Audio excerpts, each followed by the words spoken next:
యోగుని చూసినట్లయితే ఒక భక్తుడు యోగుడు అన్ని ఉన్నప్పుడు దేవుడు స్తుతించాడని, పిల్లలు బాగున్నప్పుడు దేవుడు స్తుతించాడు, అన్ని సమస్యలు సమకూర్చి జరిగించినప్పుడు దేవుని పాదాలు పట్టుకుని వదలలేదు. అసలుకి యోగుడు మరలా తన దగ్గర అన్ని పోయినాయి, ఏమీ లేవు. కుమారులు చనిపోయారు, కుమార్తెలు చనిపోయినారు, అందరూ విడిచిపెట్టి వెళ్ళిపోయారు. ఆస్తి పోయింది, గొడ్లు కాలిపోయి, పంటలు కాలిపోయి, పనివారు చనిపోయారు. తనకున్న అంతయు కూడా లోకం అనే ఒక సాతాను యొక్క చేతిలో పడి మొత్తము శూన్యముగా మార్చబడింది.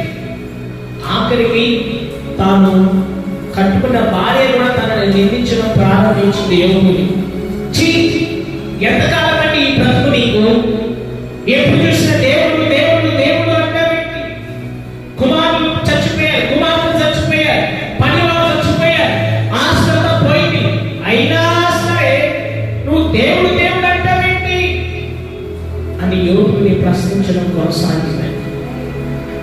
ఆఖరికి యోగు శరీరం కూడా తన మాట వినలేదండో.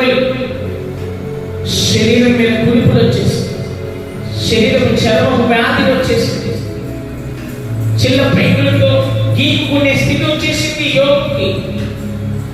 ఎక్కడైనా గుడ్డ పెట్టి కనపడితే దాన్ని తీసుకుని బలాబల గీకి తన శరీరంలో ఉన్న ఆ గులకను తగ్గించడానికి ప్రయత్నించే స్థితి వచ్చేసింది యోగుకి. కన్నవారు, ఉన్నవారు, లేనివారు, స్నేహితులు, బంధువులు, ఊరువారు, పనివారు అందరూ కూడా యోగుని నెట్టివేశారు.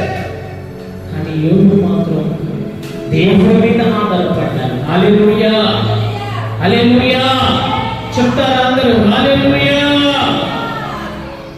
ఏమైనట్టండి యోగు దేవుడు విడిచిపెట్టాడు.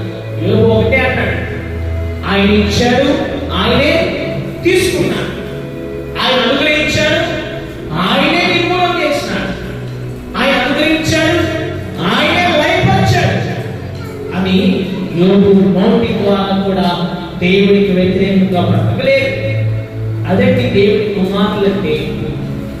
దేవుడి కుమారులు ఉండవలసిన ప్రతిష్టది, దేవుడి